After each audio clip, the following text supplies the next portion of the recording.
Thanks so much for joining us for Lunch Break today. I am Nicole Mischke. For those of you who typically join us live, we're sorry we're having a little bit of a technical problem today, so we're posting this video here so you can still get your news update during the lunch hour. Corey Howard off today, but a lot of news to get to, including devastating fires that we've been following in California that have destroyed about 1,500 structures so far. We're going to get to that in a second, but first we want to talk about the weather here locally. Ryan's joining us because it is getting a little chilly outside, if you haven't noticed. Ryan? Well, happy Monday, folks. Did you wake up? Did you feel cold? Did it hurt? Yeah, it hurt. It hurt a little bit. My joints were a little bit tighter this morning. Temperatures continue to drop. We are now in mid-October. Take a look. Weather headlines today. We'll see some sunshine out there as we head towards the afternoon, upper 50s, but another chilly one tonight, low to mid-30s. This is computer-generated models right here. I actually expected to get at least 3 degrees or even 4 degrees colder than what's expected and what you see there on your screen. So upper 30s, drop that to the mid-30s. It is going to be chilly. Folks with sensitive plants, bring those inside. You're going to want to do that. This cold air, it's not going anywhere. We're under this ridge of high pressure, which is giving us the clear skies, but changes are going to be coming as we head through midweek. We'll talk about that in the 7-day forecast. Temperatures today, mid to upper 50s, and yes, potentially low 60s. For me, the threshold is 55 degrees for shorts, but it's feeling much colder than that 55 degrees throughout parts of the inland northwest, so I went long pants today. Probably smart. Lewiston, you might be able to get away with it at 65. Spokane, Coeur d'Alene, good luck. Upper 50s and low 60s come this afternoon. So the sunshine sticks around today. Tomorrow it starts to disappear, and you'll notice 61 degrees tomorrow is our warmest for the next 7 days. Another cold front, showers, breezy conditions. It's all coming back to the inland northwest. And you look at some of those overnight low temperatures, low to mid 30s. So our fall-like weather not going anywhere. All right, thanks so much, Ryan. And then breaking news that we've been following out of Northern California. California's fire chief says at least 1,500 structures and homes and commercial buildings included in that number have been destroyed in wildfires that have ripped through the state's wine country. Take a look at this video. It's just devastating. California Department of Forestry and Fire Protection Director Ken Pinlot says an estimated 20,000 people have been evacuated, and this is just since last night. He called the estimates of destroyed structures very conservative, so that number likely to go up. Pinlot says the fires are burning throughout an 8-county swath of Northern California, including Napa, Sonoma, and Yuba counties. Pinlot said most of the fires started at about 10 p.m. Sunday, and their cause is still under investigation. He also said firefighters are concentrating on saving lives rather than battling the blazes because there are people who are missing and there are people who have been injured, but we don't have an estimate yet on the number of people hurt or missing in those fires. And then we have a live look right now. This is just a live look, aerials over Santa Rosa, where some of those homes have been destroyed. We've been taking live looks at these all morning long on our Facebook page. Some areas up here much more devastated, obviously, than others, but you see there when they zoom out, you can just see how widespread these fires really are and how many structures they really are threatening. And then also some breaking news that we brought you this morning on the Wake Up Show. The Coeur d'Alene Police Department, they are continuing an investigation to figure out who threatened to shoot a female high school student at Lake City High School. We actually have our reporter Adam Mayer there live. And Adam, I understand that you just talked to the Lake City High School principal about exactly what happened. This threat the girl received, we heard she refused to send a nude photograph and then got threatened to be shot. So explain what you found out. Well, Nicole, the school district says that threat came in via Snapchat last night, but we were inside Lake City just a few minutes ago and it was empty inside. But the principal says that there is an increased police presence inside the high school today, as well as all the doors inside are going to be locked and all the PE classes are going to be held inside as well. And that threat came in, like I said, on social media via Snapchat. And that girl, she refused to send nude photographs to that anonymous suspect who Coeur d'Alene police are trying to locate at this time. And going back to the principal, she says that she's received a bunch of phone calls this morning from parents who are concerned, saying that they want to leave their kids at home instead of having them go to school. Now, if anyone is looking for updated information, they can go to the Lake City High School website. That's where they're going to find hour-by-hour updates of everything that's going on here today. And you can also go to our website at khq.com for the latest as well. And if anyone has any information on this threat here made at Lake City High School last night and into this morning, you are urged to call the Coeur d'Alene Police Department. Live in Coeur d'Alene, Adam Mayer, KHQ Local News. All right, thanks so much, Adam. And again, what's making this a little difficult is that threat was sent anonymously, so police are trying to track down exactly where that came from. But here, that student should be applauded. She saw something, she said something, alerted her parents and authorities that she was threatened this morning. So props to her. And if anything, that's just a great conversation to have with your kids about what to do in a similar situation.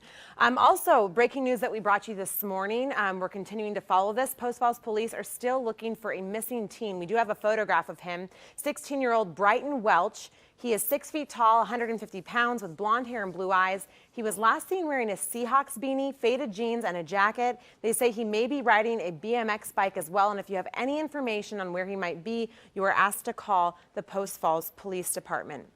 And then a story that we're going to be looking more into today.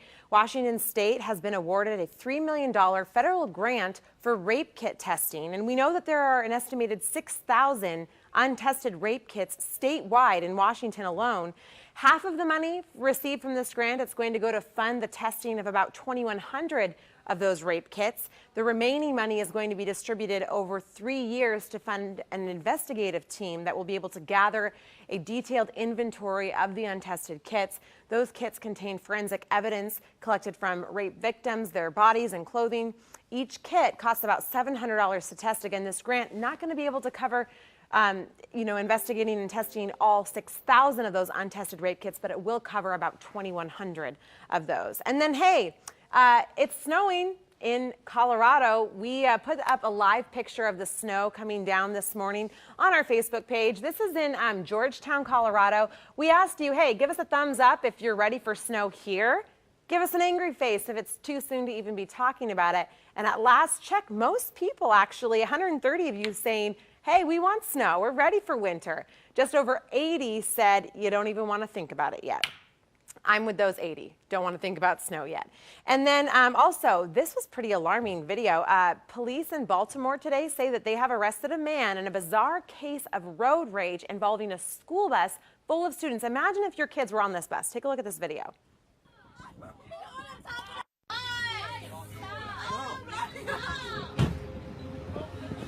You can hear him yell, open the door. One of the students on the bus shot this video on their cell phone of a man that you see there clinging to the front of the moving bus. Police say the man was trying to get on the bus after he says a bottle was thrown from the school bus and hit his car. Police say the man caused damage to the bus and was arrested without incident. The school bus driver, concerned for his safety and concerned for the safety of the children and students on board, did not want to open the door. Police said the man caused damage, as I said, to the bus and was obviously just angry. He did try to get on the bus when it was stationary. That bus driver refused to open the door, so that's when he went and stood in front of it. And when the bus driver started to move, he just hopped on for the ride. Pretty crazy video. And then also trending today and causing some controversy, Dove, the body care company, they are facing some backlash after an ad, I guess, that they posted on Facebook showed a black woman taking off her shirt to reveal a white woman, with many on social media calling it racist. Here is the actual 3-second GIF that they had on Facebook. You can see there it shows the black woman taking off of her shirt to reveal a white woman. Then she takes off her shirt to reveal a Latina woman. Well, this is the picture that has gone viral, not the full GIF, but just this picture of that black woman transforming into the white woman. So it's a little misleading because it doesn't show the transformation of the white woman into the Latina woman and then the Latina woman back into the black woman, but people still frustrated about this. Dove did respond saying, quote, an image we recently posted on Facebook missed the mark in representing women of color thoughtfully. We deeply regret the offense it caused. They also released a longer statement yesterday saying in part that The ad was intended to convey that Dove body wash is for every woman and to be a celebration of diversity, but we got it wrong and as a result offended many people. So that ad has since been removed. We do have a conversation on that ad happening right now on our Facebook page if you'd like to weigh in. And then also trending today, this is a dumb criminal story for you. Okay, so despite being wanted on multiple existing warrants by police, a Michigan man known as Champagne Torino on Facebook, which is a great name, I might add, decided to taunt police by commenting on the police department Facebook page. So on a post about a home invasion, the suspect, who was wanted, commented to the police, "You guys suck." Well, the police clearly know who this guy is. They responded to him, "Michael, given your veiled threats to residents and officers on other threads and your inability to engage in constructive dialogue on this page, this is your one warning. If it continues, you will be blocked." So obviously this guy's name is Michael. Like I said, they know who he is. But the taunting didn't stop there. Look what he did next. He then sent the police a private message. And this is what it said. He says, if your next post gets 1,000 shares, I will turn myself in. And not only that, I will bring a dozen donuts and clean up public schools in the area. That was what he told police. Well, unfortunately for Champagne Torino, the police accepted the challenge. Not only did their next post get 1,000 shares in just over an hour, it's now had more than 4,000 shares. Police then posted this. They said, "It is amazing the support that we've gotten from the community. And Mr. Torino, he gave us a challenge. That challenge was accepted. He may or may not be a man of his word. It is our experience that everyone gets caught at some point, and he has drawn a lot of attention to himself, and that makes it hard for him to hide from reality." So it's probably only a matter of time. Who knows? By this point, Mr. Torino could already be in custody. I think that's all that we have for you today for our lunch break. As always, if you ever have a story happening in your area or you happen to see something and you get video of it, please send it to us. A lot of times that's how we get our news tips for the stories that we do. It's from you, our wonderful viewers who are out there being our eyes and ears in places that we're not. So I'm Nicole Mischke. You can always message me on my Facebook page. Corey Howard usually joining me, not here today. You can always message him on his Facebook page, Coffee with Corey. That does it for lunch break today. We will be back tomorrow. Thanks for watching.